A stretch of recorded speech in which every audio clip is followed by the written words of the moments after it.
এজন্য কোরআন পড়লে আপনার চোখ খুলবে, আপনার ঘুমন্ত বিবেক জাগ্রত হবে, আপনি মানুষের মতো মানুষ হবেন, ঠিক কিনা? কারণ কোরআনের প্রথম ডিরেকশন হচ্ছে তুমি পড়ো। কি বলেছে? ইকরা। ইকরা মানে পড়ো। কোরআন বলতে চায় আমরা যেন সব সময় পড়ি। আপনার মন ভালো থাকলে আপনি পড়বেন, মন খারাপ তখনও পড়বেন। সুস্থ আছেন পড়ুন, অসুস্থ আছেন পড়েন, দেশে আছেন পড়েন, বিদেশে পড়েন, শীতকালে পড়েন, গ্রীষ্মকালে পড়েন, মারা যাইতেছেন তখনও পড়েন। পড়বেন লা ইলাহা। দেখছেন মরার সময় পড়া লাগে। সুবহানাল্লাহ কইবেন না? সুবহানাল্লাহ। তার মানে না পড়ে কোনো উপায় নাই, পড়তে হবে প্রতিদিন। কোরআনের আবৃত্তি করতে হবে, এই কিতাবটা আবৃত্তি করা জানতে হবে, এবং মাতৃভাষায় আল্লাহ তাআলা আমাদের জন্য কি মেসেজ, কি কথা আমাদেরকে বলতে চাইলেন এগুলো শিখতে হবে। রাজি আছেন তো সবাই? আর কত বলবো, সব জায়গায় আমি বলি, you have to know the holy Quran in your own mother tongue. তোমার নিজ মাতৃভাষায় কোরআন জানতে হবে। আমাদের হৃদয়ে এই কোরআন টাচ করে না, এর কারণ আমরা বুঝি না। মসজিদুল হারামের ইমাম শাইখ আব্দুর রহমান আস-সুদাইস যখন আযাবের আয়াত পড়ে উনি চিৎকার দেয়, উনিও কাঁদে, মুসল্লিরাও কাঁদে, তাই না? কারণ সবাই বুঝে। আবার জান্নাতের আয়াত যখন পড়ে সাবলীল দরাজ কণ্ঠে উনি তেলাওয়াত করে, উনার মধ্যে একটা এনার্জি চলে আসে, মুসল্লিরাও এনার্জি পায়, ঠিক কিনা? আর আমাদের কোন দিক দিয়ে আযাব গেল, কোন দিক দিয়ে গজব গেল আমাদের তারাবির সময়, কি বলেন? আমরা বুঝবো কেমনে? ইমাম সাহেব তো বুঝে না, যিনি হাফিজ সাহেব উনি হয়তো বুঝতেছে না, এজন্য উনি ওই ফ্লেভারটা দিতে পারছে না। আর এত দ্রুত কোরআন পড়ে জাপানের বুলেট ট্রেনও ফেল, গর গর গর গর করে। রুব্বা কারিলিল কোরআন ওয়াল কোরআনু ইয়ালআনুহু। কোরআনের এমন কিছু কারি আছে যাদেরকে কোরআন রহমত না দিয়ে লানত দেয়। নাউজুবিল্লাহ পড়বেন না? আমরা কি লানত চাই? আমরা কোরআন থেকে রহমত চাই, ঠিক কিনা? আবার রব্বুল আলামিন বলেন, কিতাবুন আনজালনাহু ইলাইকা লিতুখরিজান নাসা মিনাল যুলুমাতি ইলান নূর। ও Muhammad, my beloved last messenger, I've revealed this holy book unto you in order to lead the mankind out of darkness into the light. হে নবী, আমি কিতাবকে আপনার কাছে পাঠিয়েছি অন্ধকার থেকে আলোর দিকে পথ দেখানোর জন্য। সুবহানাল্লাহ পড়েন। কোরআন যারা পড়বে তাদের মধ্যে কোনো অন্ধকার থাকতে পারে? কোনো কুসংস্কার থাকতে পারে? আমাদের দেশে কুসংস্কার আছে না নাই? কথা বলেন। আমাদের দেশে অনেক ধরনের কুসংস্কার আছে। আমাদের দেশে বলে যে জট কলা খাওয়া যাবে না, জট কলা খেলে নাকি 2 বাচ্চা হয়। কথা বলেন। ভুয়া কথা। জট কলার কারণে 2 বাচ্চা হয় না, এটা আল্লাহর পক্ষ থেকে নির্ধারিত হয়। এরপরে বলে ডিম খেয়ে পরীক্ষার হলে যাওয়া যাবে না, তাহলে ডিম পায়, এটাও ভুয়া কথা। আমি সব সময় ডিম খেয়ে পরীক্ষা দিতে যাইতাম আর ফার্স্ট হয়ে যেতাম। আপনিও ডিম খেয়ে গেলে দেখবেন ফার্স্ট হয়ে গেছেন। তো এই যে কুসংস্কার আমাদের সমাজে আছে। এরপরে বলে যে ওষুধ খাওয়ার সময় বিসমিল্লাহ পড়া যাবে না। কেন? বিসমিল্লাহ বললে নাকি বরকত হয়, রোগে বরকত হয়ে যায়। কত বড় ডাকাত! আপনি অবশ্যই ওষুধ খাওয়ার আগে বিসমিল্লাহ পড়বেন, পারা যাবে না? আবার আমাদের দেশে বলে আল্লাহু শাফি আল্লাহু মুআফি, এটার আবার ঘুরায় কয় আল্লাহ শাফি আল্লাহ মাফি। শব্দটা হচ্ছে আল্লাহু শাফি আল্লাহু মুআফি। সবাই পড়েন আল্লাহু শাফি আল্লাহু মুআফি। আওয়াজ করে সবাই পড়েন আল্লাহু শাফি আল্লাহু মুআফি। এটা পড়ার জন্য বিশ্বনবী নির্দেশ দেয়নি, তবে অর্থটা খুব ভালো। এর মানে হচ্ছে আল্লাহই আমাকে শিফা দেয়। এই ওষুধ খাচ্ছি, ওষুধ খাওয়া সুন্নাহ, এজন্য খাচ্ছি, কিন্তু মূলত শিফা দেয় কে? আমাকে মুআফাত দেয় কে? এই যে সমাজে প্রচলিত কুসংস্কার গুলো, এগুলোকে ঝাড়ুপেটা করবে কোরআন। এজন্য কোরআনকে হৃদয়ে বসাতে হবে। রাজি আছি তো? সবাই রাজি? প্রতিদিন কোরআন তেলাওয়াত করবেন? কালকে থেকে করবেন না? কে কে দেখি? ঠিক আছে, আল্লাহ তুমি তৌফিক দাও। আসেন আমরা সরাসরি কোরআন থেকে কিছু কথা শুনি। আজকে এমন একটা সূরা থেকে কথা শুনবো যে সূরাটা কোরআনের সবচেয়ে দামি সূরা। কোন সূরা বলেন তো? এটা সূরা ইখলাস একজন বলেছে, আরেকটা বলেন সূরা ফাতিহা, আর কি আছে বলেন? সূরা ইয়াসিন, আর কি আছে বলেন? সূরা ফালাক, আর সূরা বাকারা, মাশাআল্লাহ, সূরা আর রহমান আর সূরা আসর, মাশাআল্লাহ, আর সূরা জিলজাল। ঠিক আছে, অনেকগুলো চলে আসলো। কোরআনের সবচেয়ে দামি সূরা কোনটা? আমরা একমত হতে পারলাম না, ঠিক কি না? আমরা আসলে একমত হতে খুব একটা পারি না, তাই না? নানা জনের নানা মত। এজন্য আমাদের প্রিয় ভাই লাকসামের রফিকুল্লাহ আফসারি ভাইরা চিনেন তো? খুব মজা দিয়ে কথা বলতে পারে, স্ল্যাং ইউজ করে আর কি, খুব আঞ্চলিক ভাষায়। এই আঞ্চলিকতার একটা সৌন্দর্য আছে, আঞ্চলিকতা দিয়ে মানুষের হৃদয়ে পৌঁছা যায়। এই নোয়াখালী ফেনীতে এসে যদি আঞ্চলিক ভাষায় আমি কিছু কথা বলতে পারতাম, বুঝতেন ভালো, ঠিক কিনা? ফেনীরে আপনারা হেনি বলেন না তো? হ্যাঁ, আর বাড়ি হেনি, আরাসাই রেনি রেনি। তো আফসারি ভাই একটা বই লিখেছে, নানা আলেম নানা পথে আমি যাব, নানা আলেম নানা মতে আমি যাব কোন পথে। তো আমাদের মধ্যে ইখতিলাফ নানা কারণে হয়েই থাকে। আমি একটা টিপস দেই, ক্লু দেই, এখন বলতে পারবেন যে কোরআনের সবচেয়ে দামি সূরা কোনটা। বলেন তো, কোন সূরা ছাড়া নামাজ হয় না? হ্যাঁ, তাই নাকি? শিওর? কত পার্সেন্ট? 100% শিওর? আচ্ছা, আমরা যদি সূরা ফাতিহা ছাড়া নামাজ পড়ি, নামাজ হবে না। কিন্তু আমাদের বাইতুল মুকাররমের যিনি খতিব, উনি যদি পড়ে তাইলে তো হবেই, হবে না? কাবা ঘরের ইমাম শাইখ আব্দুর রহমান আস-সুদাইস, বুঝে শুনে করেন, কিন্তু উনি যদি সূরা ফাতিহা ছাড়া নামাজ পড়ে, নামাজ কবুল হবে? তো যেই সূরা ছাড়া নামাজ হয় না, এই সূরার চেয়ে দামি সূরা আছে? বিশ্বনবী এটাকে বলেছেন আযমুস সুওয়ার ফিল কুরআন, কোরআনের সবচেয়ে দামি সূরা। সুবহানাল্লাহ পড়েন। এই সূরাটা আউয়ালুস সুওয়ার নাযালা কামিলান মিনাল কুরআন, কোরআনের সর্বপ্রথম নাজিল হওয়া পূর্ণাঙ্গ সূরা। সুবহানাল্লাহ, সুবহানাল্লাহ পড়েন। এই সূরার আগে কোন সূরা পূর্ণাঙ্গ একসাথে নাজিল হয়নি। 5 আয়াত, 10 আয়াত, 3 আয়াত করতে করতে নাজিল হয়েছে, কিন্তু এই সূরাটা একসাথে এট এ টাইমে পুরোটা নাজিল হয়েছে। সুবহানাল্লাহ পড়েন। এই সূরাটাকে বলে প্রিফেস অফ দ্য বুক, ফাতিহাতুল কিতাব, ইন্ট্রোডাক্টরি সূরা। কোরআনটা খুললেই সর্বপ্রথম আপনার চোখে যে সূরাটা পড়বে, চিল্লায় বলেন তো সূরাটার নাম কি? সূরাতুল ফাতিহা। আবার বিশ্বনবী এটাকে বলেছেন উম্মুল কিতাব, কিতাবের মা। এই কোরআনের একটা মা দরকার আছে না নাই? আমাদেরও মা আছে না নাই? আমাদের যেমনি মা আছে, এই কোরআনেরও একটা মা আছে। বিশ্বনবী বললেন কোরআনের মায়ের নাম হচ্ছে সূরাতুল ফাতিহা। আবার বিশ্বনবী বলেছেন এই সূরাটার নাম হচ্ছে সূরাতুল ওয়াফিয়া, অখণ্ড সূরা। মনে রাখবেন, এগুলো কিন্তু তাফসীর শুরু হয়েছে, আর তাফসীর আমি করি ক্লাসের মতো করে, যাতে করে কিছু শেখা যায়, কিছু নিয়ে যাওয়া যায়, কিছু বোধগম্য হয়। এই সূরাটার একটা নাম সূরাতুল ওয়াফিয়া, মানে অখণ্ড সূরা। এই সূরাকে খণ্ড খণ্ড করে পড়া যায় না, অন্য সূরা খণ্ড খণ্ড করে পড়া যায়।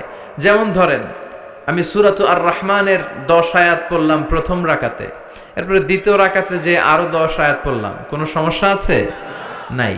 কিন্তু কেউ তার প্রথম রাকাতে সূরা ফাতিহার অর্ধেক পড়লো, দ্বিতীয় রাকাতে যে সূরা ফাতিহার বাকি অর্ধেক, নামাজ হবে? কারণ এটা অখণ্ড সূরা, এটাকে খণ্ড করে পড়ার স্পর্ধা কারণ নাই। চিল্লায় বলেন ঠিক কিনা? অখণ্ড সূরা, এটাকে খণ্ড করে পড়া যায় না, এটা পড়লে পুরোটাই পড়তে হয়। আবার এই সূরাটার একটা নাম হচ্ছে সূরাতুদ দুআ, দোয়ার সূরা, প্রার্থনার সূরা। কেমন করে আপনি আল্লাহর কাছে চাইবেন, প্রার্থনা করবেন, এই সূরায় আছে না নাই?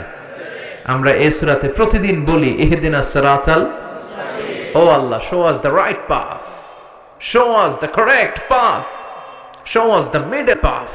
আল্লাহ, তুমি আমাদেরকে সঠিক পথ দেখাও, তুমি আমাদেরকে মধ্যম পথ দেখাও, তুমি আমাদেরকে আসল পথ দেখাও। এটা হচ্ছে দোয়া। আপনি কোন দোয়া না পারলেও যদি সূরা ফাতিহা পড়েন, এটাই দোয়া হিসেবে কবুল হয়ে যাবে। দোয়া করেন তো আপনারা? হ্যাঁ, হাত তুলে করেন বা হাত ছাড়া করেন, দোয়া করবেন। কারণ দোয়া মুখুল ইবাদা, দোয়া হচ্ছে ইবাদতের নির্যাস। আপনি দোয়া বাদ দিলে সব বাদ যাবে, ঠিক কি না? সবার জন্য দোয়া করবেন, নিজের জন্য, পরের জন্য, শুভাকাঙ্ক্ষীদের জন্য, আত্মীয় স্বজন, সবার জন্য। অনেকে বলে হুজুর অন্যের লাগে দোয়া করে আমার কি লাভ, হ্যাডটা হ্যাঁ করবো, আমারটা আমি করব। সেলফিশ টাইপের কিছু আছে না নাই? না, আপনি অন্যের জন্য দোয়া করবেন, লাভ আছে। আপনি যদি অন্যের জন্য দোয়া করেন, ফেরেশতারা বলে ওয়ালাকা বিমিসলিন, হে আল্লাহ, সে তার ভাইয়ের জন্য যে দোয়াটা করলো, এই দোয়াটা আগে তার জন্য তুমি কবুল করে নাও। আপনি যদি দোয়া করেন, আল্লাহ আমার ভাই বড্ড অসুস্থ, তুমি তারে সুস্থ করে দাও, ফেরেশতারা বলে আল্লাহ যিনি দোয়া করলো তার মধ্যে দুরারোগ্য যদি কোনো ব্যাধি থাকে, রোগ থাকে, আগে তাকে তুমি শিফা দিয়ে দাও। আপনি দোয়া করলেন আল্লাহ আমার ভাই দরিদ্র, আর্থিক সমস্যায় জর্জরিত, তুমি তারে ধনী বানিয়ে দাও, ফেরেশতারা বলবে আল্লাহ যিনি দোয়া করেছে তারে আগে ধনী বানিয়ে দাও। তাহলে অন্যের জন্য দোয়া করলে লাভ আছে না নাই? দোয়া কিন্তু অনেক পাওয়ারফুল, তবে দোয়াটা হতে হবে সিনসিয়ার দোয়া। সিনসিয়ার দোয়া ইজ লাইক এ মিসাইল। এটা মিসাইল হামলা করলে মিস হতে পারে, বুলেট মারলে মিস হতে পারে, ড্রোন ক্ষেপণাস্ত্র নিক্ষেপ করলে মিস হতে পারে, কিন্তু দোয়ার মতো দোয়া করলে সেটা কখনো মিস হয় না। চিল্লায় বলেন ঠিক কিনা? এজন্য বিশ্বনবী বলতেন মায়ের কাছে দোয়া চাও, মা যদি হাত তুলে তোমার জন্য দোয়া করে, ওই দোয়া কবুল করে নিবে কে? যখন রাত্রি নিঝুম, এই চোখে ঘুম, একলা শূন্য ঘরে, তোমায় মনে পড়ে মাগো, তোমায় মনে পড়ে, জানি তোমার দোয়া পেলে উঠবো সকল বাধা ঠেলে, তোমার দোয়া সকল কাজে ঝরছে মাথায় পড়ে, তোমায় মনে পড়ে মাগো, তোমায় মনে পড়ে, যখন রাত্রি নিঝুম, এই চোখে ঘুম, একলা শূন্য ঘরে, তোমায় মনে পড়ে মাগো, তোমায় মনে পড়ে। ঠিক কি না? মা যাদের নাই তারা জানে মা না থাকার কত জ্বালা, যাদের মা আছে কত বড় নেয়ামত আছে আমরা জানি না। ওই মায়ের কাছ থেকে দোয়া চাওয়ার দরকার আছে না নাই? মা যদি দোয়া করে, কবুল করে কে? পৃথিবীর সবগুলো পীর সাহেব, সবগুলো আল্লাহর ওলি যদি একটা গ্লাসের পানিতে ফু দেয়, আর আপনার মা সে যদি আরেকটা গ্লাসের পানিতে ফু দেয়, আল্লাহর কসম আপনার মায়ের ফুটা আগে কবুল হয়ে যাবে। এজন্য মায়ের সাথে খারাপ আচরণ করবেন না তো, দোয়া চাইবেন তো। মায়ের শুধু দোয়াটাই কবুল না, মায়ের বদদোয়াটাও কবুল। ভয়ঙ্কর না খুব? শুধু যদি দোয়া কবুল হইতো তো আমার জন্য দোয়া করে না, সমস্যা কি? বদদোয়া তো করে না, কিন্তু বদদোয়াও কবুল। আপনি যত বড় আল্লাহর ওলি হন, আপনি সেজদা দিয়ে যত দাগ লাগান কপালে, কোনো কাজে আসবে না যদি মা আপনার বিরুদ্ধে বদদোয়া করে। এজন্য মায়ের কাছে দোয়া চাবেন তো। সূরাতুল ফাতিহা হচ্ছে সূরাতুদ দোয়া, দোয়ার সূরা। কেমন করে আল্লাহর কাছে চাইতে হয় এই সূরা আছে না নাই? আবার এই সূরার নাম সূরাতুস সালাত, নামাজের সূরা। এই সূরা ছাড়া নামাজ হয় না। বিশ্বনবী বললেন লা সালাতা লিমান লাম ইয়াকরা বিফাতিহাতিল কিতাব, যে ব্যক্তি তার সালাতের ভেতরে সূরাতুল ফাতিহা পড়ে না তার সালাত কবুল হয় না। ঠিক কি না? সূরাতুল ফাতিহা ছাড়া পুরো কোরআনও যদি পড়ে ফেলেন কবুল হবে? আর এই সূরাটা এমন সূরা, এই সূরা কোনোদিন পুরাতন লাগে না। পুরান হয়েছে কোনোদিন? হাজার হাজার লক্ষ লক্ষ বার সূরাতুল ফাতিহার পড়েও, তেলাওয়াতের পড়েও কোনোদিন কি মনে হয়েছে এই সূরাটা কেমন পুরান পুরান লাগে? কথা বলেন। যারা ফরজ নামাজ পড়ে তারা প্রতিদিন কমপক্ষে 17 বার এই সূরাটা পড়তে হয়। কয়বার? সুন্নাত সহ পড়লে 32 বার পড়া লাগে। তো যাদের বয়স 60 কিংবা 70 কিংবা 80, আর তারা যদি নামাজি হয়ে থাকে, তাহলে তারা জীবনে কত লক্ষবার সূরা ফাতিহা পড়ছে আমরা কইতে পারবো? এত বছর সূরা ফাতিহা পড়ার পরেও কোনোদিন কি মনে হয়েছে যে সূরাটা পুরান পুরান লাগে? 70 বছর পড়লাম, 70 বছরই নামাজের শুরুতে সূরা ফাতিহা, এটা আবার কি নিয়ম? কালকে থেকে কুল হুয়াল্লাহ দিয়ে শুরু করুন, এরকম যদি কেউ বলে নামাজ হবে? কারণ এই সূরা কোনোদিন পুরাতন লাগে না, চিরনতুন, evergreen, evergreen chapter of the Quran. কোরআনের চিরসবুজ চিরনতুন সূরা। সুবহানাল্লাহ পড়েন। এজন্য বিশ্বনবী বলতেন লা তুহসা আজাইবুহু ওয়ালা তাবলা গরাইবুহু ফিহি মাসাবিহুল হুদা ওয়া মানারুল হিকমা। কোরআনের আশ্চর্যান্বিতার শেষ নাই। কোরআনের আয়াতগুলো কোনোদিন পুরাতন হয় না। কোরআনের ভেতরে আছে হেদায়েতের মশাল আর বিজ্ঞানের সুউচ্চ মিনার। সুবহানাল্লাহ পড়েন।